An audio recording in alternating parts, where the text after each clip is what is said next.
Dans un esprit qui pourrait être à la fois celui de Foucault, des analyses de Foucault, ou des travaux historiques de Georges Vigarello, par exemple, on pourrait parler du corps capitaliste. Ce corps capitaliste, qui est un corps dompté, quasi domestiqué, c'est un corps qui va être disponible pour les horaires, qui va être disponible pour la hiérarchisation des tâches, pour le respect du maître, pour tout un travail de la domination. Alors j'aimerais qu'on s'arrête un peu sur ce corps capitaliste, entre guillemets. Mais je crois qu'il y a vraiment des analogies de structure profondes entre le sport et le travail, l'idéologie du travail. Déjà parce que, effectivement, les deux mettent en avant cette idée de concurrence, de compétitivité. Mais je crois qu'on peut aller plus loin dans l'analyse. Je crois que le sport était en avance sur l'hypercapitalisme, parce que le sport a mis en premier l'idée de rendement et l'idée de mesure. Et on voit très bien comment la taylorisation du corps, que l'on a pu connaître dans le monde du travail, concerne aussi le corps sportif.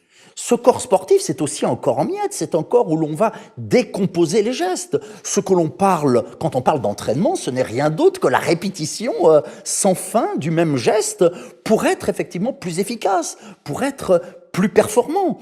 Et je dirais que ce corps sportif, ce corps capitaliste, c'est aussi un corps de souffrance. Je dirais que le meilleur exemple de ce corps de souffrance, ça serait tout simplement le refus, j'allais dire, de la sexualité, l'obligation de l'abstinence. Et je crois qu'il est peut-être aussi essentiel de regarder non pas seulement ce qu'il en est du côté, j'allais dire, du forçat du travail par rapport au forçat du sport, mais au regard du forçat de la consommation, l'image même du corps sportif. Je dirais, ce corps sportif, finalement, il ressemble fortement au corps de la publicité. C'est le corps musclé, c'est le corps toujours vaillant, toujours jeune, toujours disponible. C'est ce corps, j'allais dire, au travail, ce corps qui rapporte. Et de la même façon qu'on a pu montrer que finalement l'image du mannequin, je dirais que c'est une bonne façon de mettre les gens en échec. Je dirais que la personne de la pub, ce n'est ni moi, ni pour moi.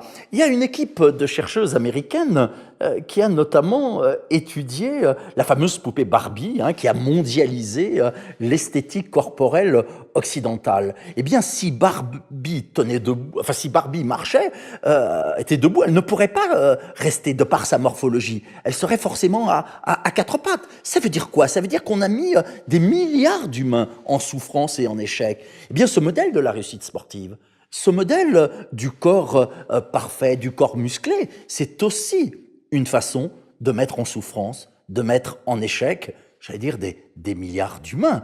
Et plutôt que d'avoir un modèle unique, je crois qu'il est essentiel qu'à travers les activités physiques, on reconnaisse une pluralité corporelle, une pluralité de façon d'habiter son corps et de faire quelque chose de son corps, que son corps puisse être à même de nous dire quelque chose. Parce que ce corps sportif, ça devient très vite un corps atrophié. Ça devient très vite, je dirais, y compris un corps stérile. Et je ne parle pas seulement du problème du dopage.